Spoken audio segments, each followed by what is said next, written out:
Good morning, everyone. Happy Sunday. Can you hear me? Yeah. All right.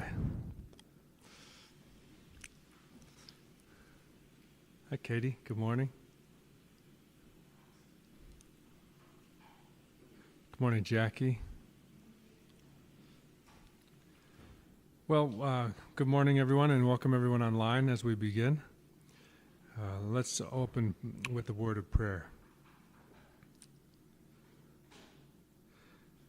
Spirit of the mountains, we ask that you'd speak to us and remind us of the beauty of each of our journeys. Where we are afraid, give us courage, and where we have grown weary, give us strength to keep on the journey into your wisdom and love. Amen.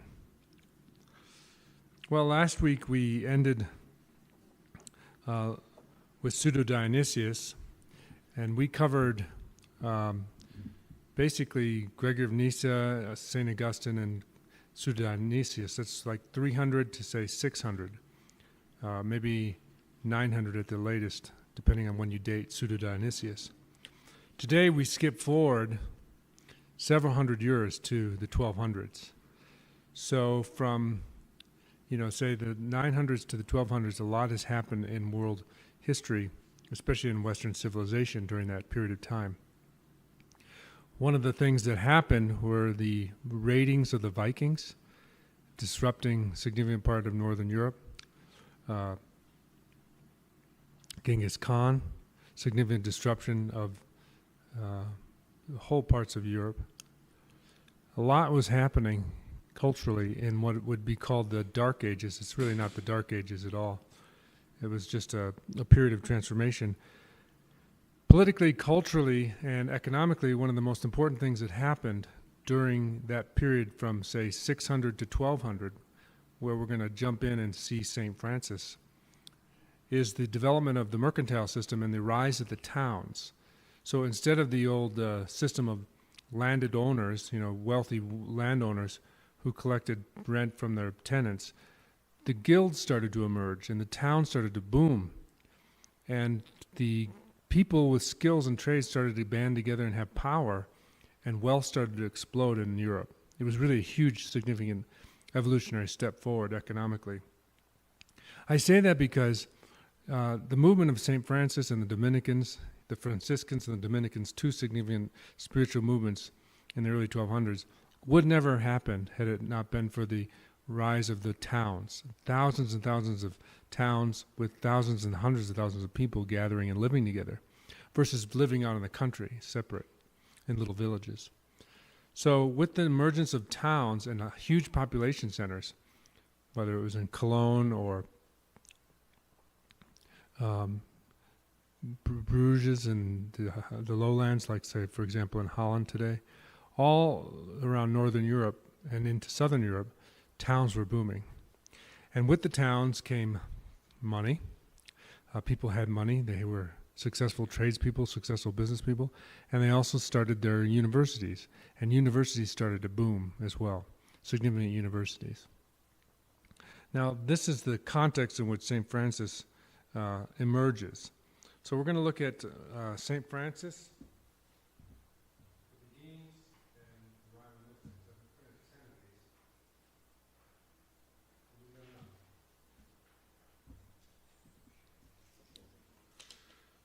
So this period of history in Christian mysticism and Christian spiritual teachers is beginning to flower into the golden age that'll happen with the Spanish mystics in the 1500s.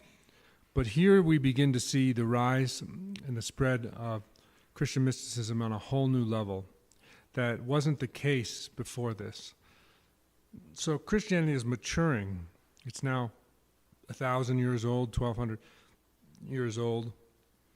Christianity also is flourishing in a period of time where there was immense intersection between Jewish mysticism and Jewish immigrants and Jewish, the diaspora, the spread of the Jewish people that had come up all the way to Spain, and the rise of Islam and Islamic mysticism.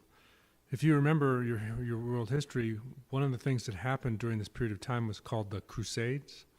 So there was this significant ebb and flow of peoples intersecting with each other, the Islamic world with the Jewish world and the European world, the Christian world. Spain became the place, and Portugal became the place where this fusion was seen the most, where Jewish people were converting to Christianity, where Islamic people were converting, and vice versa. People were converting to Islam and Judaism from Christianity. And there was extraordinary cultural fusion, all within the background of the Crusades. So many people were weary of the wars, weary of this fighting, and they were looking for new ways forward, is the way I want to put it. Rather than fighting, they wanted to find new ways forward for relating with one another. And St. Francis was this spiritual genius who arose as a new way forward in the midst of all of that. So St. Francis didn't really write anything, and he didn't write any mystical treatise or anything like that. He wrote, the most famous thing he wrote is called the Canticle of the Sun. Perhaps you've heard of it. Brother Sun, Sister Moon. It's a beautiful ecological witness of the oneness of humankind and creation and God. It's an awesome poem if you've never read it, the Canticle of the Sun. Let me just read you a section of it. This he wrote at the end of his life, a year before he died. So this is really significant. He writes, "In beautiful things I see beauty itself. There is brother sun who fills the world with light, and sister moon and the stars, brother wind, sister water, and sister earth, who produces varied fruits and colored flowers and herbs. Praise and bless my Lord, and give him thanks, and serve him with great humility." So it's this beautiful canticle or song to the creation and the created order in which he saw God everywhere. And that was his mysticism. He saw God in everyone and everything. St. Francis is probably the most famous saint in the world. They call him the saint to saints, the saint to the saints, the saint of all the saints. And people believe that his teaching and his life really were the same thing, that his book was his life, the way he lived his life. How did he live his life? Well, the first thing is, he was a wealthy kid. His dad wanted him to take over the family business, but he left it all because he had a vision in the St. Damian Church, and he heard God speak to him this. He heard this voice that said, "Go and repair my house because it is falling into ruin." And he took it literally, the physical church there, but also the Roman Catholic Church, the Christian church. Another thing that happened to him, he was listening to a sermon in church, and they read from Matthew chapter 10, where Jesus says, "Go into all the world and preach the gospel, and heal the sick, and be my follower." And so he took that literally, and he did. He had a charism that was very attractive to people.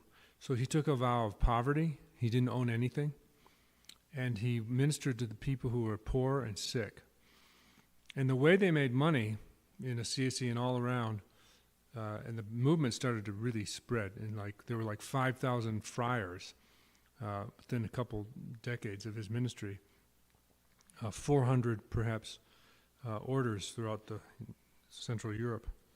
But he would go around, and his friars would go around, and they'd beg for money in the towns, which is what made them possible, because people had money in the towns, and there was big populations, and they would get donations. And they weren't the only ones who were doing this. But they took a vow of poverty, and at the same time they lived off the population. So there was a sense of just collecting for food and basic needs, but they would go barefoot oftentimes, wearing a simple garment, one garment, like hemp or something of a rough fabric. And he was extraordinarily successful at this. He had such a charisma about him. A light seemed to come from him, they say. And he started a movement of women called the Poor Clares. And Clare was like a sister to him, perhaps a beloved. But the women got involved in this as well. Francis and Clare were dear, dear friends. Anyone been to Assisi in Italy? No, it's something to go see. It became, everything he didn't want it to be: power, wealth, land, tourist attraction. He would be horrified by what they did to it. It's now a museum, but in the last years of his life, and so his life was his journey of mysticism. He was preaching and praying, and he had this experience during Lent on Mount La Verna, which is a local mountain there, and he said he saw, quote, a seraph, which is a kind of angel, having 6 wings, flaming and resplendent, coming down from the heights of heaven, with the figure of Christ's crucified body between its wings. The vision left him with a wondrous glow, physically, and in his heart. And he also, from that point on, had the 5 wounds of Christ in his body that bled. They say that even after he died, you could see the wounds on his body. So whatever you make of that, the insight that St. Francis gives us, and as a historical figure, he's still extraordinarily famous. We have the first pope who took his name, the first Francis, as a pope who took Francis of Assisi's name. What we can absorb from his teaching was this sense of following Jesus. That was the spiritual journey. There was no sophistication about it. It was be humble, be poor, have nothing, have no attachments, serve the sick, serve the poor, and live simply. It was a kind of urban monasticism, but without the rules of the big monasteries. And as we talked about last week, the monasteries took off from the years 300 to this point in time, but they had become so successful, they were so wealthy and so powerful, that St. Francis said, you guys, you have nothing to do with Christianity. We're going to go live like Jesus. So the main thing I want to say this morning that St. Francis teaches us is that you don't have to think too much about what the spiritual journey is. He just lives it. He just follows Jesus with emphasis on poverty and simplicity, serving the poor and the sick, and not caring about power or anything like that. Any comments or questions about St. Francis or anything we've said so far? Zach's got the mic if you want it. Comments, questions? Where did the funny haircut come from? Yes, they cut off the top. I don't know what that was. That was a unique censure, they call it. A tonsure, I think is another word they use. They would cut the whole top of the head off. So if you did have hair, you'd have like this ring, yeah. And so it was just a way of like recognizing, which order they belong to. I think that's all there is to it, but I don't know actually the real answer. It's a good question. Some monks shaved their heads completely, so the Franciscans didn't. Okay, let's go to the Beguines. The Beguines is a short-term name for the Albigenses. The Beguines is the shorthand for that. They were a group of a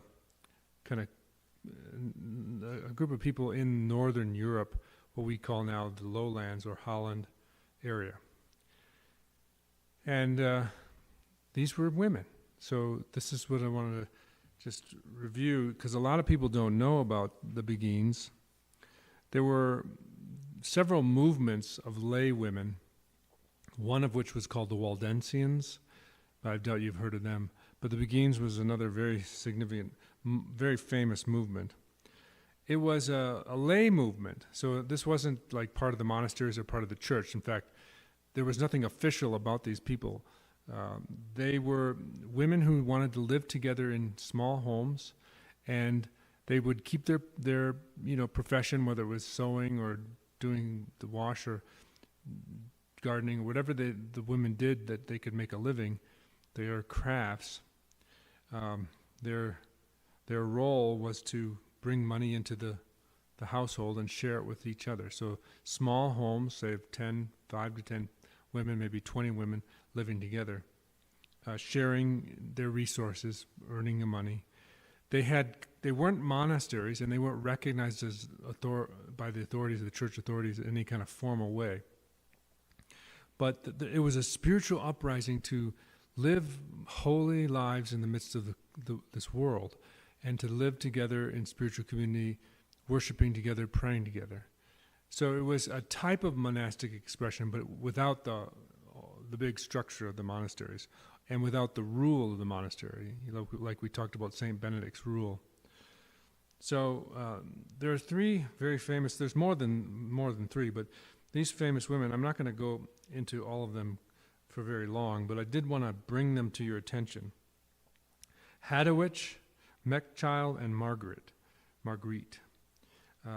These women were extraordinarily creative in their mysticism and spirituality. And so I just wanted to read a few things from each of them. Hadowich was very much a mystic, and she writes of her mystical union, referring to the spiritual lover and the beloved as a state in which neither party can distinguish one from the other, with their mouths, hearts, bodies, and souls merged, but with respective identities preserved. Sometimes one sweet divine nature transfuses them both, and they are one, each wholly in the other, and yet each one remains and will always remain oneself. So this is an important viewpoint, that there was this sense of union, but there was a union of opposites, or the union of individuals. A union with distinction is the technical phrase. So there was a oneness. She didn't believe that the spiritual journey led to the drop of water returning to the sea. There was a certain oneness, but the person still retained their individuality. That was a very important distinction in the Christian tradition and its mysticism, that our journey, our spiritual journey, was moving toward oneness with God, which required releasing of the self. So letting go of yourself, not completely dissolving or disappearing, but a releasing of self, of the I. We would talk about it in terms of the diminishment of the ego in today's terms.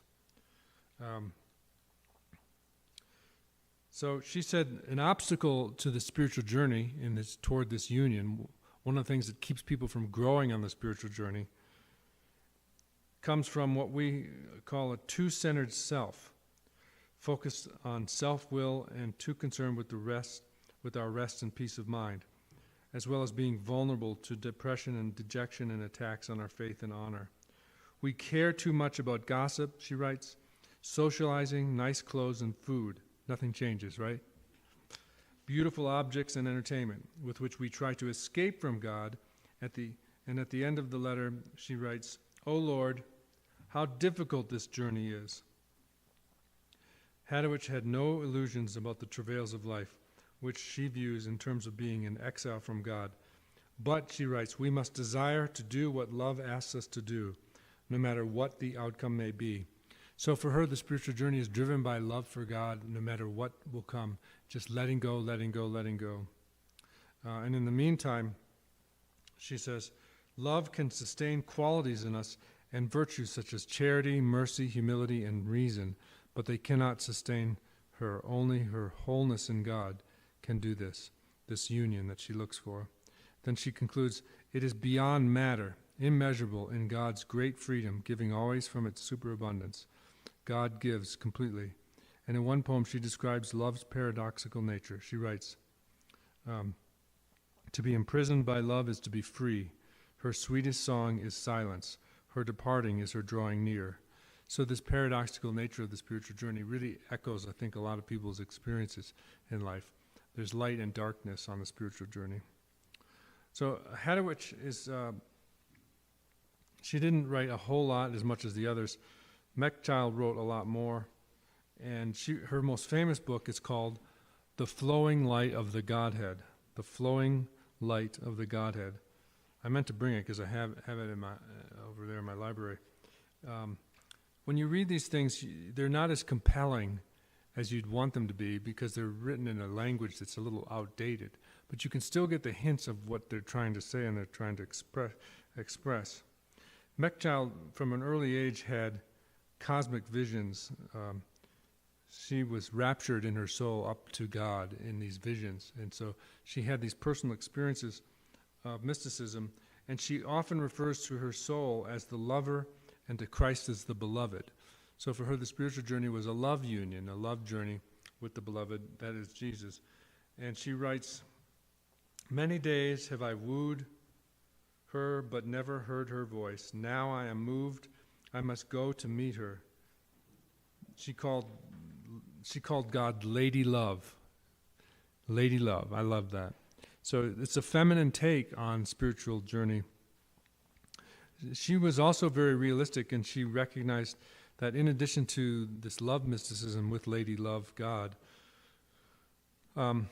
she also emphasized the experience and necessity of suffering, which is bound up with identifying ourselves in the passion of Christ. So this begins, this emphasis that really began in the Middle Ages and that lasts into the modern period significantly in different expressions, with trying to identify with the crucifixion of Jesus and the sufferings of Jesus. Whether you were meditating upon these, like Loyola will write about in centuries to come, Ignatius of Loyola, his spiritual practices, or like Dante's writings, this emphasis on remembering, visualizing and using your imagination to be there and to visualize it. So this sense of connecting with Jesus' suffering and suffering for him and with him was an important part of their spiritual journey.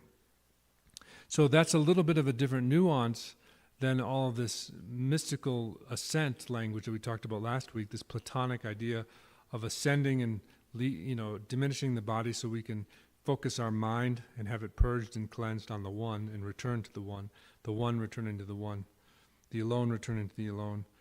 There wasn't much suffering in that, but this is an emphasis on the crucifixion and on the sufferings of Jesus that we identify with and partake in.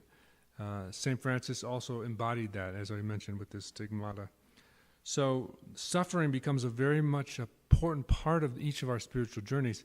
Suffering was one of the things we're trying to run away from the most in our culture, but it becomes the very place and teacher where we experience spiritual transformation and healing and maturing in ways that we may not completely understand when it's happening. Well, afterwards, after we've suffered for a little while, we look backward with hindsight and we can see, oh, that's where the pruning happened, that's where I grew, and that's where God's severe mercy was working in my life. She writes, through the practice of virtue, through rigorous detachment from the world, and by inviting suffering, we can reach the true wilderness with God, a spiritual state of being emptied of false self and things centered on and completely centered on love. Virtues are essential to the harmonious spiritual life, and one must practice charity, which they did by taking care of the sick and becoming nurses in hospitals and whatnot. She's a wonderful author, especially that book, The Flowing Light of the Godhead, where she describes the phases of the soul on its journey to God through suffering into the love union with God, Lady Love. Any comments or questions so far? I know I'm going fast, but hopefully these introductions to the Beguines, Hadowich, and Metchild, and now Margaret will be encouraging to you. Comments, questions? Okay. Marguerite de Porret, I don't exactly know how to pronounce it. It's a French town. Porret, maybe? I don't know. She's famous for her book, Mirror of Simple Souls. Mirror of Simple Souls. So if anyone ever says to you, Christianity is just patriarchal, now you've got three mystics who have significantly shaped Christian understanding of Christian spirituality, and whose books, these women wrote books, which was unheard of. And not only did they write them, they were vastly popular. So women had a voice, but as long as they didn't, try to exercise it in the official church, they were outside of the church, and so the population was able to get a hold of these books and read them. This was before the printing press, so they were copied by hand. But nevertheless, can you imagine how popular these books would have been if they had the printing press?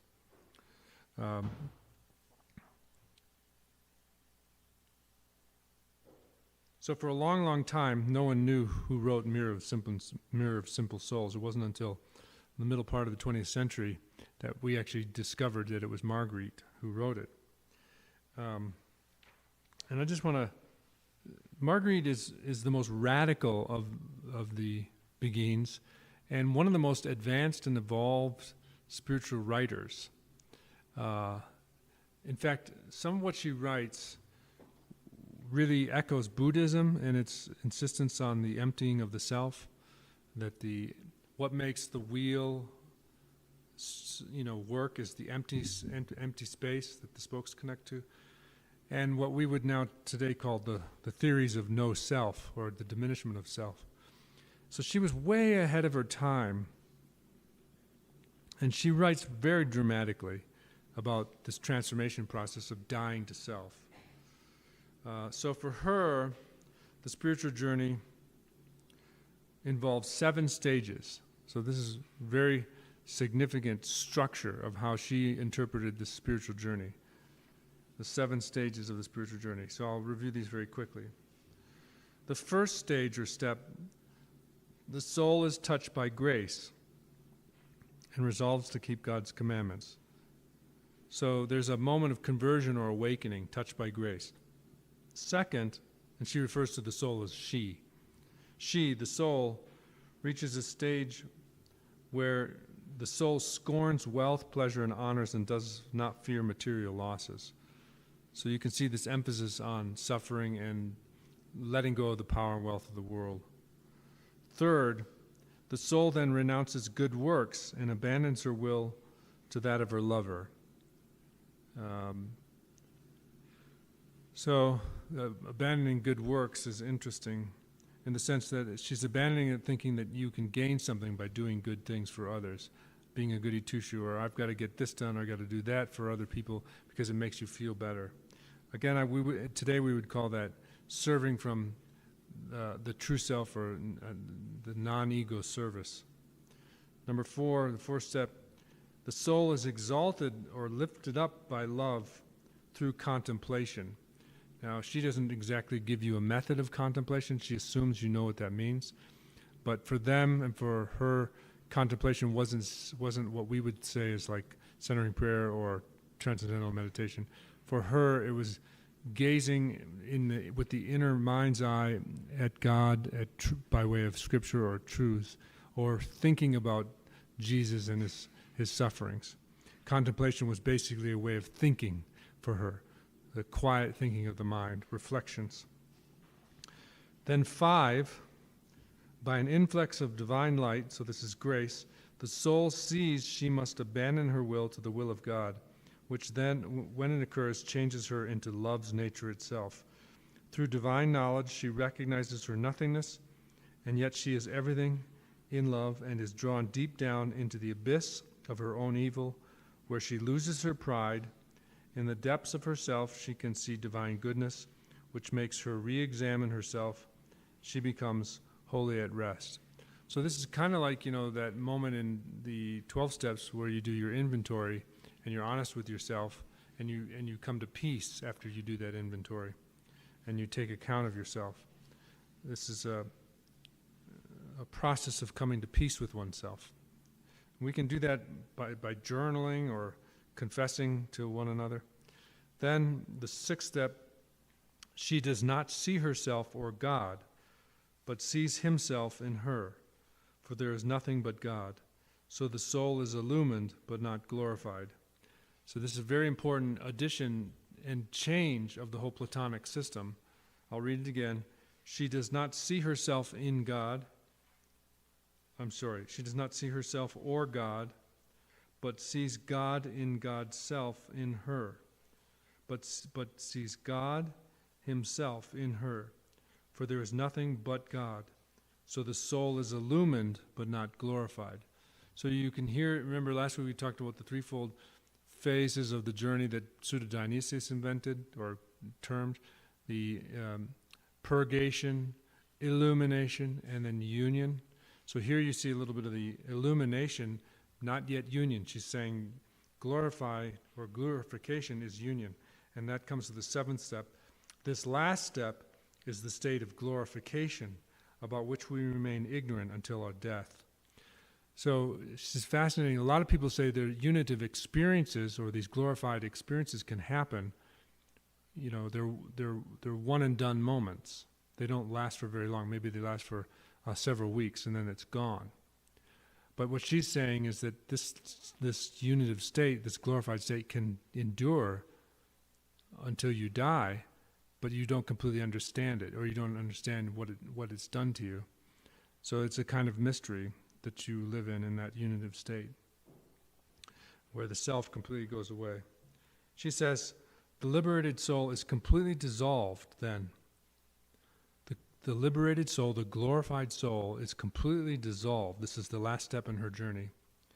Melted in this life, this is before death, melted, drawn, and joined and united in the exalted Trinity, and she can wish for nothing except the divine will, through the divine operation of the whole Trinity in her, and a rapturous brilliance and light join her from ever close at hand. The soul has reached a level of spiritual transcendence at which it no longer seeks God through the sacraments, penitence, thoughts, words, and deeds, nor does it seek or reject poverty or suffering, the Eucharist or sermons, fasting and prayer. Also, without a will, it is prevented from sinning, since without a will, no one can sin. Fascinating.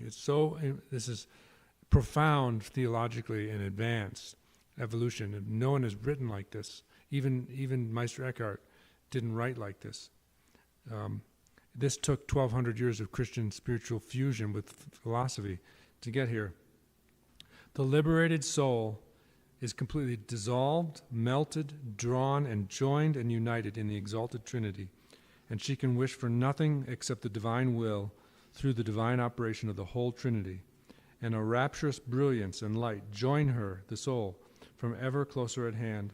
The soul has reached a level of spiritual transcendence at which it no longer seeks God through the sacraments, penitence, thoughts, words, or deeds, and does not seek or reject poverty or suffering. So if you've ever wondered why, as you mature on the spiritual journey, why things like Bible reading and the prayer methods you used to use maybe when you were more zealous as a younger person fade away, become less effective, and a lot of people think, well, nothing's working anymore. I don't feel that fervor, that zeal for God anymore. This is a part of the process. This is a part of the journey, that all pleasures drop away, even spiritual pleasures. And God's saying to the soul, will you love me now? Will you love me now when you get no sugar cubes from the spiritual journey? Where you get no, sense of satisfaction from Bible reading, where everything's dry? Will you love me just for me? And will you surrender your whole soul to me? And it's the most extraordinary thing in the world, and it's the most paradoxical thing in the world. Who would ever have thought that the end of the spiritual journey looks like a kind of nihilism, a kind of fana, which is what the Islamic community calls it, this nothingness, this emptiness, this surrender completely into God. And, it looks a lot like death, the land of the living dead. Because when you die, it's as if everything drops away, but it's just a moment, and then we move into the everlasting life. Like when we go to sleep, we have to drop the self to go to sleep. We can't keep thinking to go to sleep. To think is to stay awake. But when we find that boundary zone in sleep, where we're not quite yet asleep, but we're almost asleep, you're aware that you're not quite asleep, but you're falling asleep, and then all of a sudden, what's out? Lights out, you're gone. Then it's 6 a.m, you're like, well, I guess I slept for the night.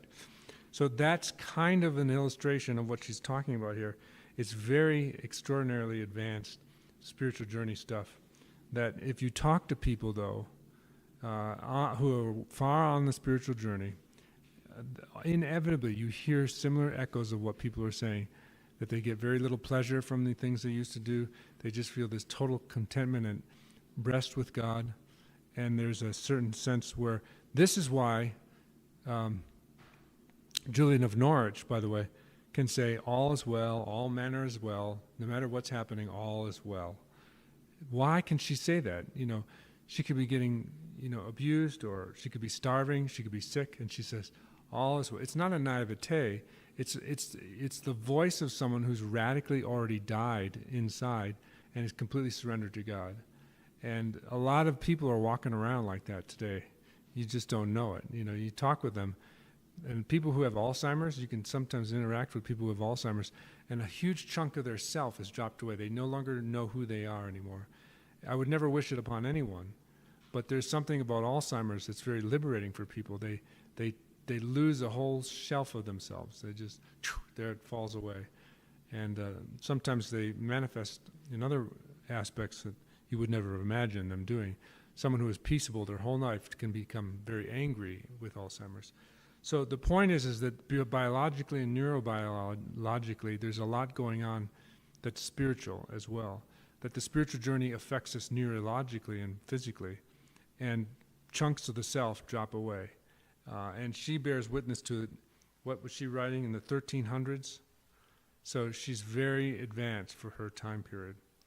It's very incredible. So if you're interested in more, I'm very fascinated by Marguerite Laporte. You can read her book, Mirror of the Simple Souls. There's really only a few pages in there that's worth reading the whole thing. There's only a few pages in there, really, where she gets at the gold. It's like, holy cow. So did her seventh step come through a message, or because what she's saying there is that you can't actually realize it until death. Yes, or what she's saying is that there's an inner psychological death before you die, and then no. We don't know anything about her life, hardly at all. So the only thing we really know is that she was killed by the church. She was executed. She was too radical. Is she sort of the first one to see incarnation in Venice, or sort of see the incarnation of Venice as opposed to the outside, and or articulate it? Yeah, I think I understand what you're saying. She's one of many, like Francis. Yeah, yeah. The idea of that Christ is, or the soul is so united to Christ that she's a continuing incarnation is a phrase they use. But she's one of many. By the way, there's a modern mystic who was a dear friend of mine. Her name is Bernadette Roberts, and she didn't know about Marguerite Laporte. She didn't know about anything regarding the no-self state or experience, but she started having these experiences, and she's written several books about it. The Experience of No-Self and The Journey to No-Self, among others. But unfortunately, I never got to talk to her about Marguerite. And she only probably came to know about Marguerite until after she wrote her books and told her story to the world. Because in her books, she constantly says, this experience is recorded nowhere else. I've not found it anywhere in the mystical literature. I'm like, Bernadette, you didn't read Margaret because you're in good company, And so if you're looking for a modern witness of what she's talking about, a modern witness who has the psychological language to talk about it, Bernadette Roberts. Now, I always say there's a caution to this because there's something of an extreme nature to this journey, because we're created as human beings to be physical on this planet, and so we need to live fully as human beings here on Earth. We don't want to be so heavenly minded we're no earthly good, and we'll die soon enough, right? So we will die soon enough. We'll experience the end of the journey soon enough, whether it's 80 years or 90 years or 100 years. Every human being is going to experience that threshold. So let's not be too quick to get there. Let's live fully now. So what they're saying is that there's a quality of life that we can experience that the enlightened ones among us show us. They bear witness to us. Buddha, it just simply means the awakened one. So these people are here to bear witness to this is what's possible for the human journey. And it shows up in different ways for different people, and everyone has their own journey and their own path. And we shouldn't seek to follow Marguerite's 7 steps. We should follow our own steps and write about it and know it and study our life and see where we're at in our journeys. There's nothing as sacred as the book of your life. Okay, let's conclude with Meister Eckhart. You can see that I have listed there 4 names. They're all what are known as the Rhineland mystics, that is to say, mystics who were writing and teaching in Germany. And they're all in a similar time frame. You can see that they all overlap, that Francis is the earliest of them, but the Beguines and the mystics are all overlapping. So there's such a ferment going on in this period of history. Meister Eckhart is the most famous mystic in Christian history, but I don't think he should be, because we don't know if he actually ever had any mystical experiences. He never wrote about his own experiences. He was a theoretical theologian. He was writing extraordinary things about God, especially. He wrote a lot about the mystery of God.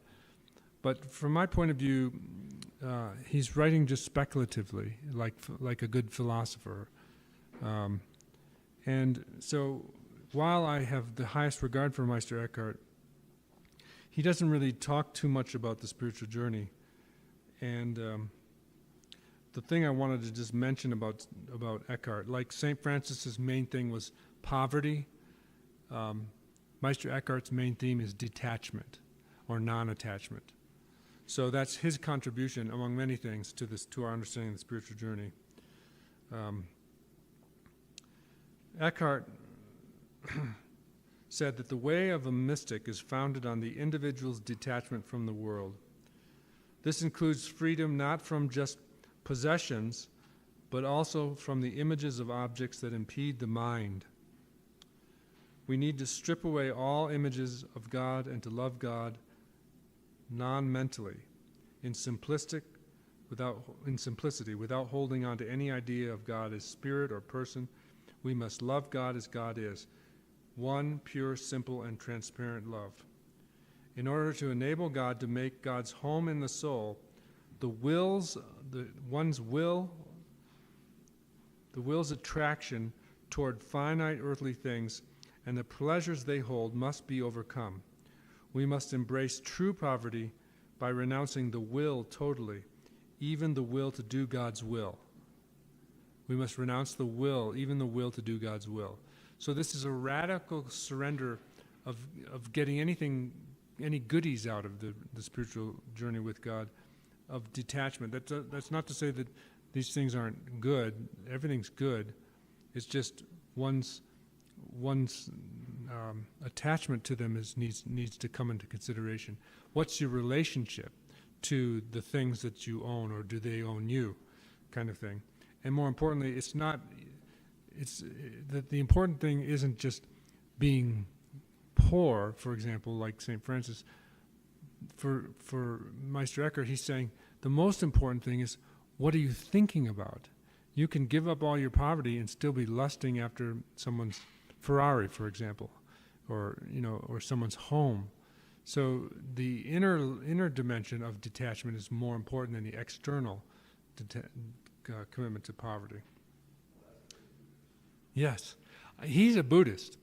Meister Eckhart is essentially a Buddhist, and there's a lot of scholarship about the two. They put him in conversation, but yes, somehow he got exposed to those teachings. Yeah. What about just the correlation between Siddhartha and Francis? I've always thought there was such a, just biographical and everything in so many ways. Yeah, I agree. Siddhartha is the Buddha, and he was wealthy, prince. St. Francis, yeah, there's a lot there, and people have written books about it. So it's good to see this.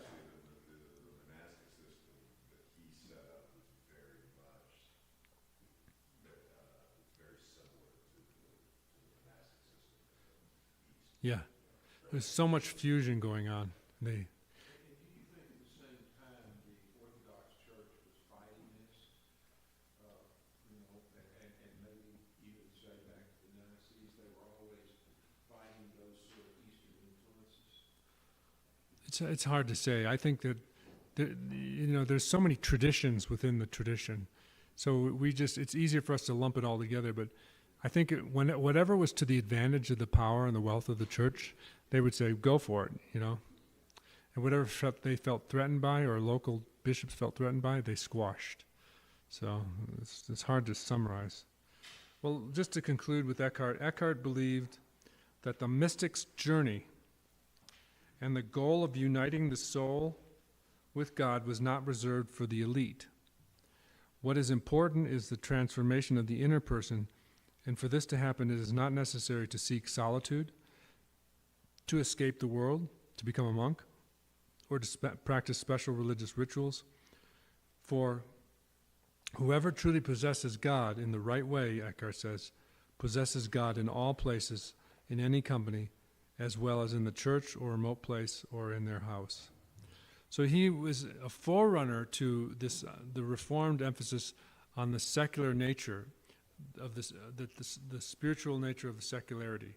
You don't have to be a monk to experience God. You don't have to pray to experience God. So he's giving a hint here of what would become the Reformation, this kind of domestication of spirituality, and this liberating of spirituality for all people, not just religious church people. But notice how he talks about the union of the soul with God, the union with the soul of God. So much of that languaging comes straight from Platonism, which I've been trying to point out again and again. Jesus doesn't talk about that. Jesus does not refer to the soul's uniting with God. So Jesus' teaching about the spiritual journey is very different. His emphasis on follow me and abide with me as I will abide with you. Let my word be in you, and you will be in me. There's a certain bridal mysticism there with Jesus, but it's something that's already happened. The soul doesn't have to go on a journey or discover the union with God, because it already is one with God through Jesus. That's Jesus' teaching, And so there's this emphasis, different takes on it all. And it's very important to see the distinctions and to take what works for you and to be inspired by what inspires you and let the rest go away. That's why we're surveying so many different takes on the spiritual journey and the different mystics, because each of them really adds something different that's unique. Any comments or questions about anything so far as we close?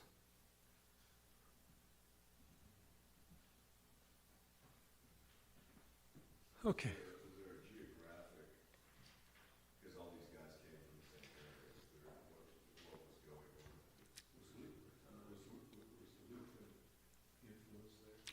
Luther was 300 years later, in the 1500s, and so the commonality was the booming of the towns, the fusion of the intellectual world with Islam and Judaism and their mystical streams, and then the rise of these non-monastic movements. So those were some of the similarities. Why they happen in Europe? My answer is because of the economic situation, the rise of the towns allowed it.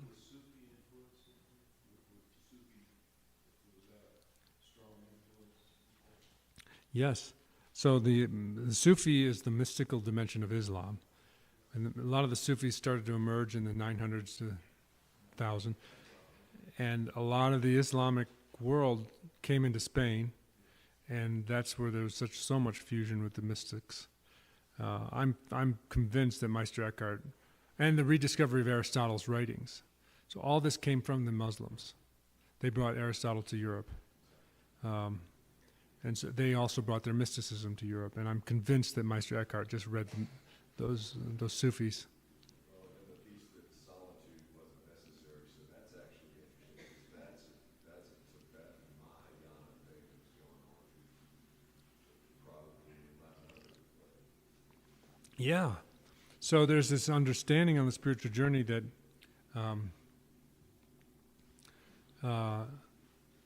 what's the phrase? It goes something like, you only need shoes to cross the river once, and then you don't need your shoes anymore, kind of thing. So there's this notion that the spiritual practices get you, the canoe gets you across the river, spiritual practices, and then they drop away. And a lot of people don't know what to do when they get to that point in their lives on their spiritual journey. They're confused. They don't realize that they're experiencing deep spiritual maturity, but they have to let go of all the forms of what they've normally used in the past.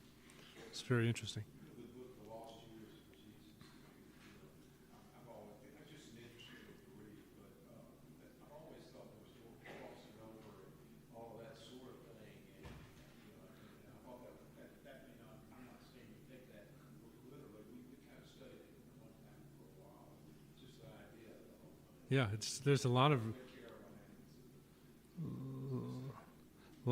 reasons to think that Jesus would have gone to India before he started his ministry. So, yes, yeah.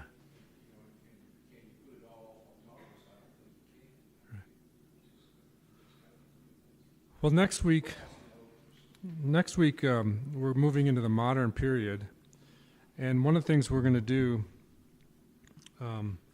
is start to talk about our own journeys. So, if you wish to share, a little portion of your journey, that would be a great time to do it in the next couple of weeks, because this has been very, you might say, academic and historical, big survey, but really the whole point of getting this bird's eye view of all these different mystics throughout Christian history is to inform your journey. Like, where are you at in your journey? What's going on in your life and your spiritual journey? What's being written in the book of your life? What have you discovered hearing some of these mystics that resonates? Like, yeah, aha, that's where I am, or I've been through that, or that doesn't resonate at all. So it'd be fun to hear where you have been and where you are at, where you hope to go on your journeys. Yeah. I had a really interesting thing, we've been talking a lot about it, and I read the book, Walking Through all that, so I decided after church last Sunday that I would think about some Francis of Assisi, and I would try to walk right through that, and I'd try to talk to her, and so I think I would see it. But this just got me, this is kind of silly. I'm coming back, a squirrel in a tree talks to me for nearly 3 or 4 minutes.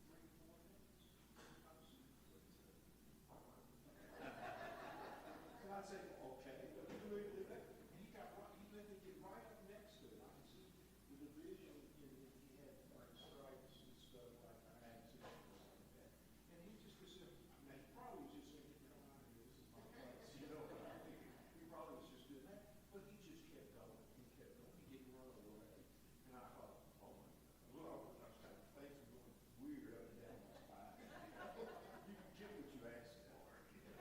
Run a squirrel. Thank you all for being here. It's fun to sit here with you.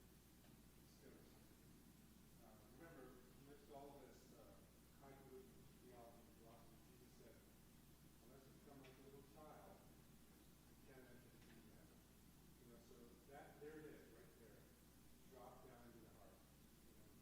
Whatever you can experience or know, there's a simplicity about entering into the kingdom of heaven. And then, a wealthy person, wealthy, full of self, cannot enter the kingdom of heaven. It's like going through the eye of an eagle. We're talking about wealth, per se. We're talking about fullness of self. So there's this beautiful process of diminishment that we don't want to hear about in our 30s and 40s.